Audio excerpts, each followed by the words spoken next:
I thought we just, we came out with the right mentality for one. I think sometimes when your mind and your focus is on something, especially when you're a great player in this league, you're able to just kind of come into the game differently. And I thought that was the first thing. And we got into the paint. I thought our pace was great. So it was like when we got the ball across half court, it was right into the action. We weren't slow.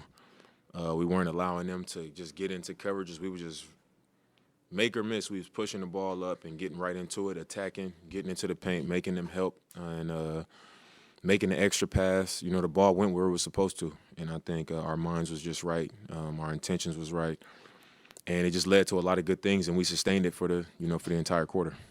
Um, I mean, you mentioned mentality. Doc talked about the focus of ball movement. Why do you think it happens more infrequently maybe than you would like at times, that you have that and start a game with that and kind of maintain it? I think, it's not easy.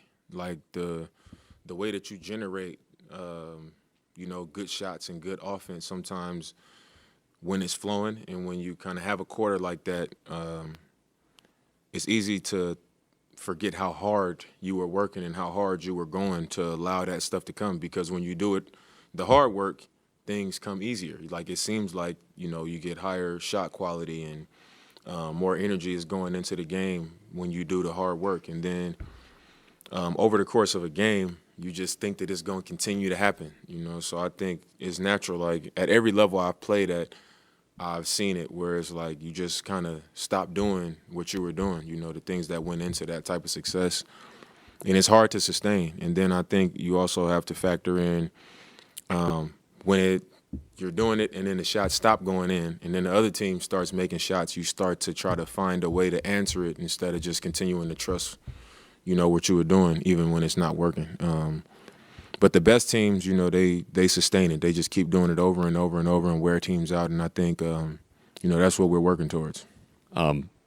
Brooke, very aggressive. I mean, even with putting the ball on the deck and driving from beyond the three-point line, even finishing around the rim. What kind of difference did he make today in that way also?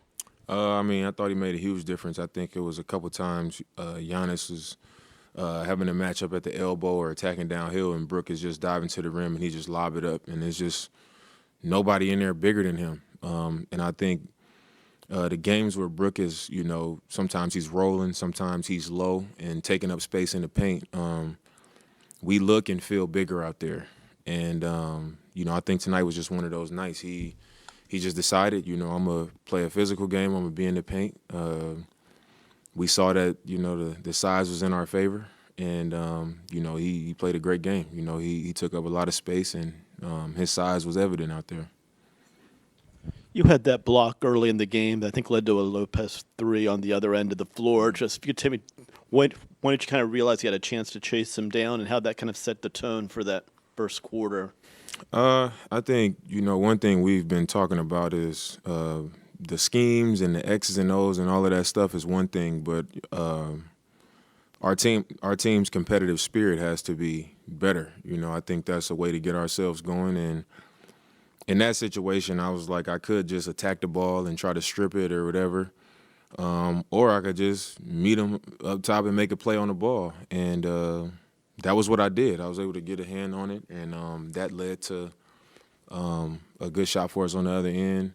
And those are the type of plays that, you see Giannis making, you see Brooke making, you see Dre making. I think it just has to be a complete team effort. We all got to be willing to get on the floor and make those types of efforts, because it's infectious and it's the type of plays that we need throughout the game. I was going to ask you about the team spirit, actually. So you feel like that's one of those things where for your team, it's a lead by example type of momentum?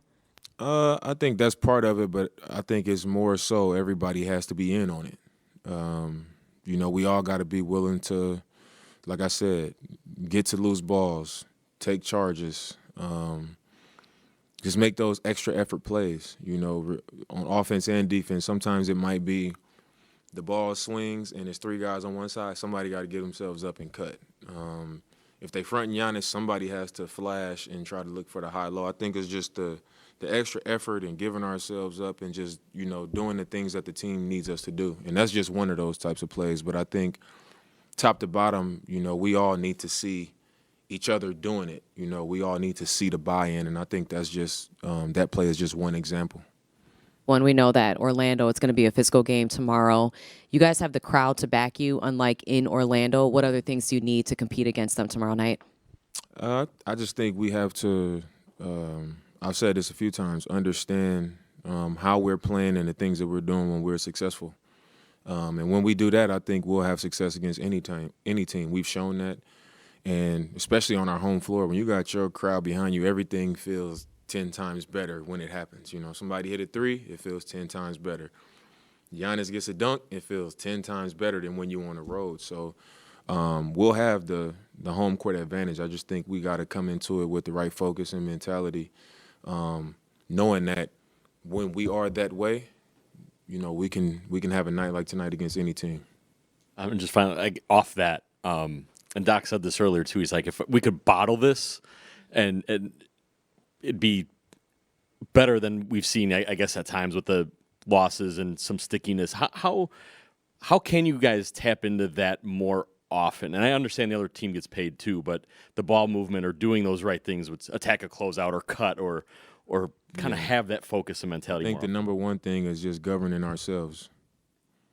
Our coaches are always the ones saying something, and I think for our team, it's time for us to get on each other's ass, Like the ups and downs, is, we too good of a team for it.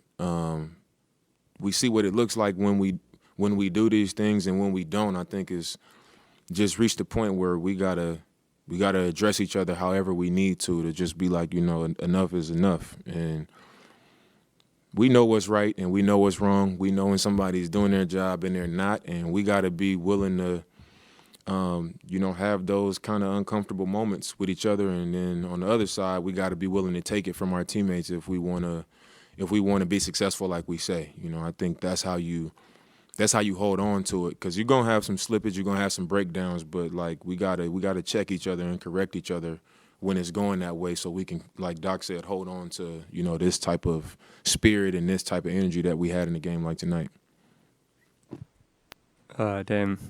Sorry. This on Friday, there's Unrivaled is starting. It's like a 3-on-3. WNBA. I was just curious, like if you've kind of are aware of it, just kind of what your thoughts are, if you followed it or. I mean, I'm a WNBA fan, so I've been kind of following along, just seeing who's on what team. I follow a lot of WNBA players, so I think it's cool to have something like that for them where they're not having to go overseas, during their off season and be away from their families. And, we saw the experience that Brittany Griner had. So just the fact that something is being created in their favor where they can still be here and still have the same opportunity to play and to earn something for themselves is, I think is great for them. It shows growth in the women's game.